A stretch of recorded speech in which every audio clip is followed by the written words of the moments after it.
Novo Nordisk became Europe's most valuable company this year thanks to the seemingly overnight popularity of its drugs Ozempic and Wegovy. So it's no surprise that we named the Danish pharmaceutical giant as our company of the year for 2023. Yahoo Finance health reporter Anjalee Khemlani was able to sit down with Novo Nordisk's CEO to discuss being named company of the year, the company's recent successes, and much, much more. It's obviously a great honor to get that prestigious prize, and in many ways, it's a good picture of a fantastic year for Novo Nordisk, and actually a number of years where we've seen a very dramatic growth, and all based on some really interesting and fascinating innovation we've been doing for many, many years. So we're really pleased to be in this wonderful spot. Absolutely. And this is, of course, because of Ozempic, Wegovy, the GLP-1 products that have had astounding weight loss results for people. It's funny to me because, you know, Ozempic was approved in 2017, Wegovy in 2021. Are you surprised by the fact that a couple years after or several years after this approval, you're suddenly seeing this delayed success? It's a great question because we have been researching in this for many decades. We have done obesity research for more than 25 years. We have all along felt that it was a really meaningful focus area for us to have, being a leader in diabetes care and knowing that many of those who develop type 2 diabetes, they develop it because of overweight.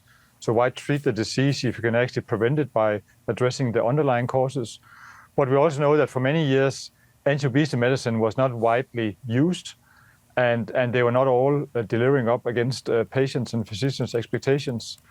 So we saw with our latest innovation that we really, perhaps for the first time, met those expectations. And a lot of discussion was ongoing about, okay, now there's finally an efficacious treatment for people living with obesity. And then suddenly the whole market takes off, and that's really fascinating. But also comes with a lot of hard work because we have to scale up and ramp up manufacturing like we had never done before. But it's all really exciting, and I feel so proud on behalf of all the great colleagues and really committed employees in Novo Nordisk. And it's really a credit, getting this prize is really a credit to all of those who go to work each and every day focused on helping patients.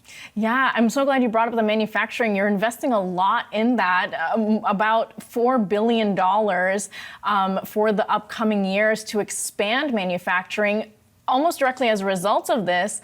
But do you feel like you may be over-investing considering that there are, competitors coming down the pike? There's so many others that are going to be in this space soon. Do you feel like you're on the right track with this? I believe we are ramping up as needed. And if you think about it, WHO predicts that by 2030, there'll be a billion people living with obesity. And so far, we're just scratching in the surface what that means in terms of bringing them efficacious medicines. In the US, there's more than 100 million with a BMI above 30. So there's room for competition, there's room for choice. As long as products stay safe and they get, say, well above 15% in weight loss, I think you can have a serious play. And we have a very strong pipeline coming. We are already now in late stage development of our next generation product. We know what will be moving into the pipeline in the coming years in terms of even stronger products. So for us, this is a long-term journey of getting to more and more patients. And I think we have maybe one of the best opportunities in driving population health intervention and really preventing some of the comorbidities that follows living with obesity. And I think that's a great value add for the individual patient. It's great for society, for the healthcare systems that are struggling in most countries, aging populations, and a number of burdens on governments driving green transition, handling aging population, and also now spending increasingly on defense, etc. So really investing in medicines that can drive prevention and improve health outcomes is living the purpose of a company like Novo Nordisk, and we're really proud about what contribution we can have in that space. Yeah, it's such an interesting story because, you were known for insulin for so long, and now this expansion, you're giving Wall Street the diversity it has craved for the company's portfolio for so long. But you've also found yourself sort of in the common culture, with the mass population that recognition of the brand, probably not what you want with everyone just calling everything Ozempic, but at least they are recognizing the brand name. So I wonder how that's been for you, knowing that this became sort of celebrity culture and, it's been everywhere this year. Yeah, it's a big change. I've been with the company for more than 30 years. I'm only the 5th CEO in a 100-year-old company. And now we're growing, around 30%, 100 years into our lifetime. And suddenly we have brands that are becoming household names. And we've never ever had products that were widely known. So I think it causes some challenges how to handle that, but also drives a lot of opportunity. And if you think about, as I mentioned before, over some time, hundreds of millions of patients living with obesity. And for us to get to them, if we had to have a huge sales force to go to each and every person, we would never be able to get to many of them. But with brands being established, there's a different opportunity of actually reaching more patients. And again, when we can drive health resilience, stronger health outcomes by doing that, it's actually really, really nice to have brands that leads patients to seek care, because we can drive even bigger change than what we could have done if these were not well-established brands. So it causes a lot of change for us. We have to face different challenges, but I see it really as a big opportunity for helping society and get to many more patients than we've ever done so far in the history of the company. Yeah, it's really interesting because you're sort of like a fashion house now. You have to deal with knockoffs, especially while you still have the shortage ongoing. So that must be an interesting position. But I want to talk about the company itself. It's got an interesting corporate structure. We know that you were recently compared to even what's going on with OpenAI and having a very different corporate structure. How does that get affected with this success? Who wins at the end of the day? And how do you personally feel about, how this success is impacting the company? I would say that what we do inside the company has not changed at all. So I mentioned that we've been researching in obesity for 25 years. That continues. We've been producing medicines for people living with diabetes and a few other diseases for 100 years. So the activities inside the company continues. We have an ownership structure that's interesting in the sense that we're controlled by a foundation. So the founders of Novo Nordisk actually gave control of the company to a foundation because they felt that would be the best long-term ownership for the company. And then, of course, we are listed on the stock market. So we have the discipline that comes from being a listed company and assessing, the market is assessing our performance on a daily basis. But then we also have this stable anchor in the foundation, which has a controlling stake, and they have a forever mindset in what we do. And that's a bit how we look at our business, that we're in this forever. So we're not chasing short-term returns, but we're really trying to build value for the long term with an eye for the social responsibility we have, the environmental responsibility we have, and of course staying a healthy company from a financial point of view. So these triple bottom lines we pursue is kind of guiding everything we do. And I think that creates a very good long-term perspective and a balance of succeeding as a company, but also adding value to the society we serve. It's a good point that a company to stay really on a sustainable growth track, you have to have continuous innovation. And in our industry, when products have been on the market for some time and you face patent expiration or healthcare reforms, typically there'll be pressure on pricing.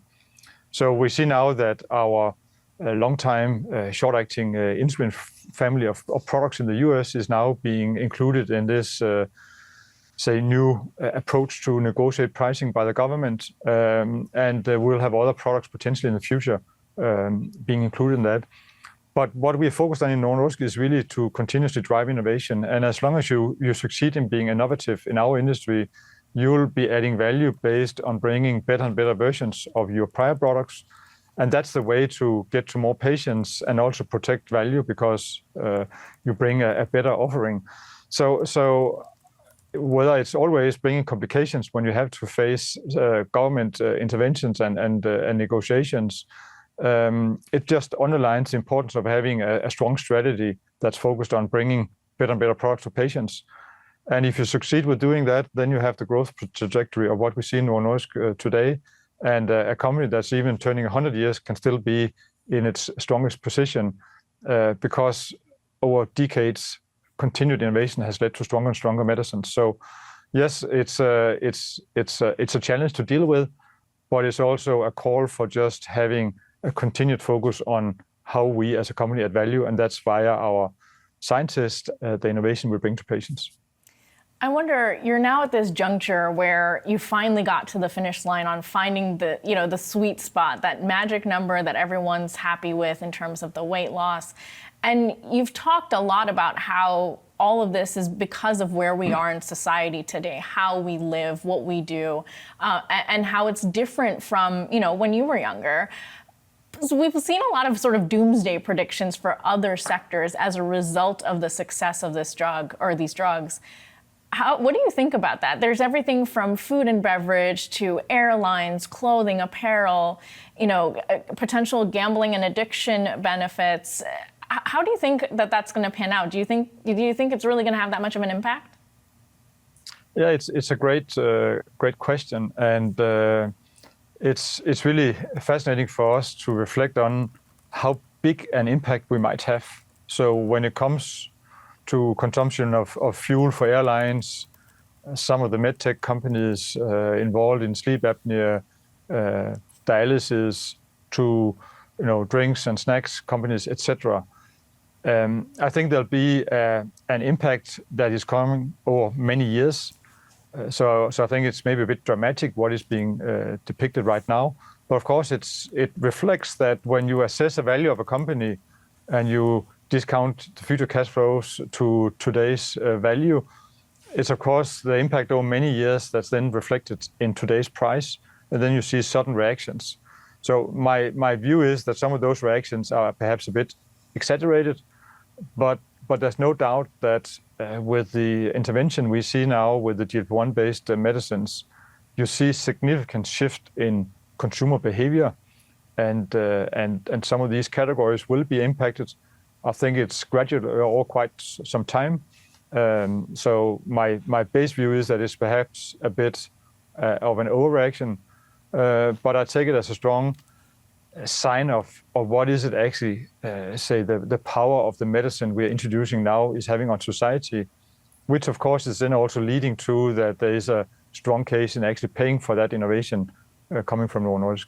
Absolutely. Do you think that with the result from the SELECT trial, for the cardiovascular benefit, does this now open the door for more M&A in different disease areas for the company? You've really had such a year. What are you thinking about?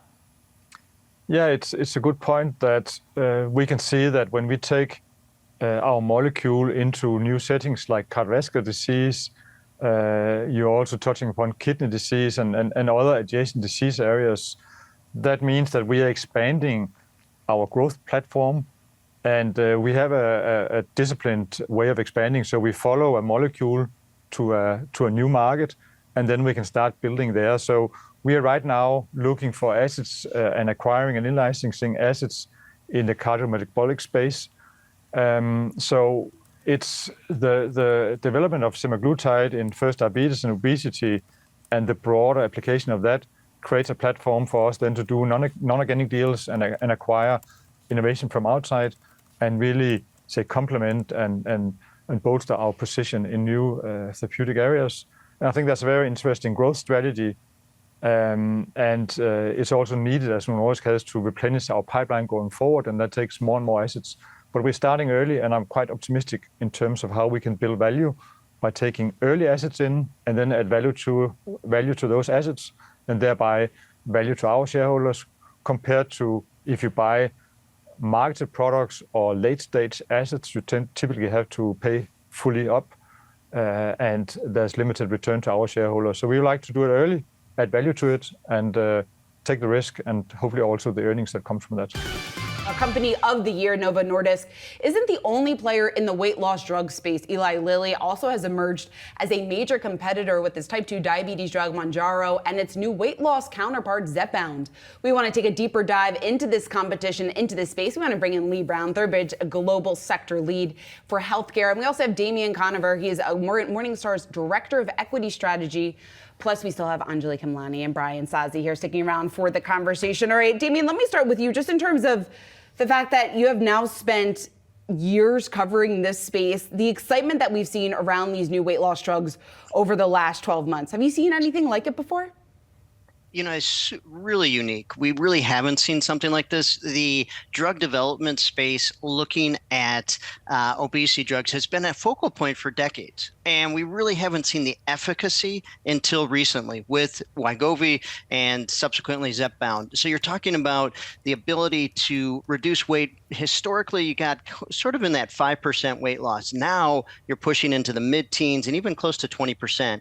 And that's a massive step change. And it's always dangerous to say this time it's different, but it really does feel like this time it's different for obesity drugs. Damian, I'm so glad you brought up that point. It is different this time. It does feel different. And I've had others tell me that, really Novo could be credited with sort of creating this obesity market out of thin air. We know decades have been going into the R&D for this. Other companies left the field and then are pivoting back suddenly because of this new demand.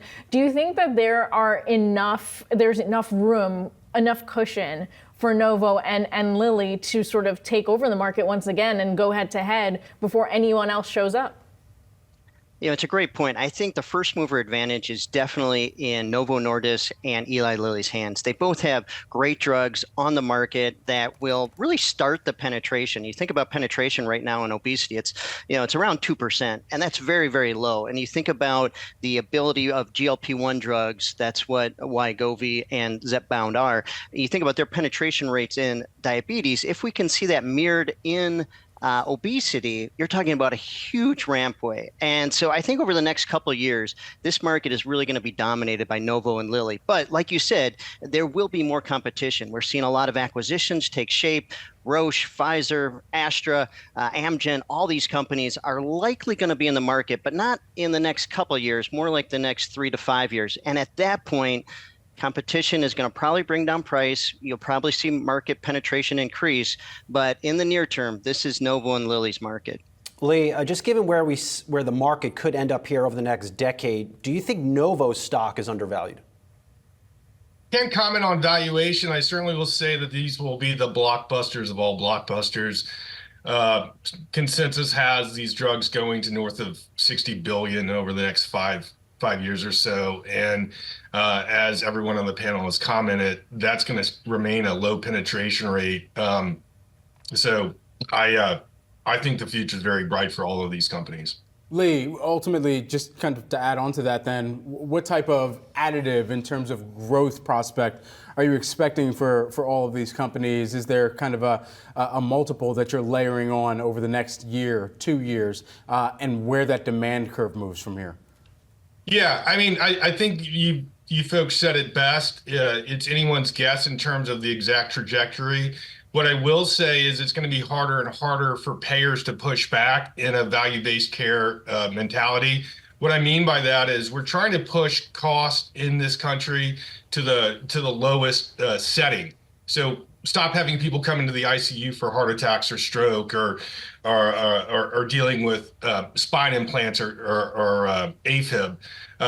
Go ahead and address this obesity epidemic at its head and look to future competition to drive down pricing. I think it's going to be very difficult for payers to push back on these drugs over the long term, even though it's going to be incredibly costly. I have some other thoughts on that, but I'll turn it back over.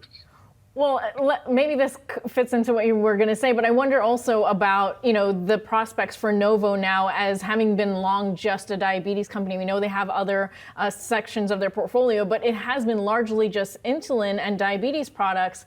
Now this opens the door for other sectors, maybe, for a more diversified portfolio for this company? Well, one of the things I I had a recent conversation with an industry expert, and I think one of the things really benefiting Novo is the fact that they have been in this space for some time. So they have a lot of goodwill built up with the prescribing doctors. And I think that brand comes a long way. I will say that Eli Lilly is a marketing machine. They're doing a bit of unfair comparisons, looking at a higher dose of Mounjaro and Zepbound versus Ozempic and Wegovy back when that wasn't approved for 2 milligrams. And I think they're going to use those comparisons until there's a head-to-head to really pound the messaging through key opinion leaders and through direct-to-consumer marketing that Mounjaro and Zepbound have superior blood control and weight loss. And so I think it's going to be an interesting market as it heats up over the next few years. Damien, do you see anything tripping up Novo next year? I don't see much tripping up Novo. I think they're very well positioned. We have to get a little bit more granular detail on some of the follow-up studies beyond the weight loss that we've seen. The weight loss looks great. We've seen some top-level data on how well it works in renal impaired patients. That granular data might not be as good, but I think the data probably will be good. That's, one potential challenge, but I don't see too much tripping up Novo. I think, I think the market's so large that Lilly and Novo can both be very successful here. So I don't really think it's going to be a market share game in the near term. I think it's a market expansion story in the near term. So really in the immediate term, Novo looks extremely well positioned. I'd say only potential hiccups along the way could be potential side effects that we haven't seen. If you think about these GLP-1s, they've been on the market for a very long time, but they've been focused on diabetic patients. They really haven't been focused on overweight patients. So there theoretically could be some side effects. I think that risk is low. I think really from a fundamental standpoint, the sales trajectory is very solid for Novo. All right, well, thanks to Damian Conabor and Lee Brown for helping us break down Yahoo Finance's Company of the Year, Novo Nordisk. Again, check it all out on yahoofinance.com. We have a number of feature stories up on the site right now. And of course, our thanks to Anjalee Khemlani for leading the charge on this, and Brian Zazi as well. Yahoo Finance has named its Company of the Year, and it is not one of the Magnificent Seven, believe it or not. It is, in fact, the creator of weight loss drugs, Ozempic and Wagovy, Novo Nordisk. That company's stock soaring 45% year to date as the drugs have dominated cultural conversations from boardrooms to dining tables. As popularity grew, waistlines slimmed, and investors frantically debated how these drugs could disrupt industries as consumers overhaul their lifestyles, particularly, of course, for food and restaurant brands. Brooke DePalma has been speaking with some of the main players to assess that impact. Brooke. Good afternoon. I mean, certainly this is something that in mid-October, it was all these doomsday predictions as so many investors really frantically flocked to sell off shares of food makers like Kraft Heinz, as well as Hershey's, causing shares to move lower. But since most of them have rebounded, consumer staples also took a hit as companies like Walmart warned that consumers that were on these drugs were changing the way that they shopped, going to more smaller pack sizes as well as more healthier alternatives. But what we now know is that volumes of dry foods are still up in the last 12 months. We also know that frozen prepared foods also remain higher year over year. And investors' reaction, that is, may have been overblown to these frantic predictions that were made. Analysts telling Yahoo Finance that even in a bull case scenario where 7% of the U.S. population were on these weight loss drugs by 2030, that would only result in a low single-digit decline in same-source sales. Now, after such doomsday predictions that hit consumer stocks in October, it even took Novo Nordisk's CEO by surprise. Take a listen. So my view is that some of those reactions are perhaps a bit exaggerated, but there's no doubt that with the intervention we see now with the GLP-1 based medicines, you see significant shift in consumer behavior, and some of these categories will be impacted. I think it's gradual or quite some time. So my base view is that it's perhaps a bit of an overreaction. And we saw some fast food stocks like McDonald's also take a hit in addition to Wendy's. But when I asked McDonald's CEO Chris Kempczinski over the phone if he's seeing any impact, he told Yahoo Finance, we're seeing no impact today with GLP-1s and that nobody has any idea what the impact is going to be in the future. It is something that the company is keeping a close eye on, but McDonald's same-store sales continue to grow year over year. In the latest quarter, we saw an 8.1% increase in sales. And so, Josh, this is something that many fast food executives have a close eye on right now.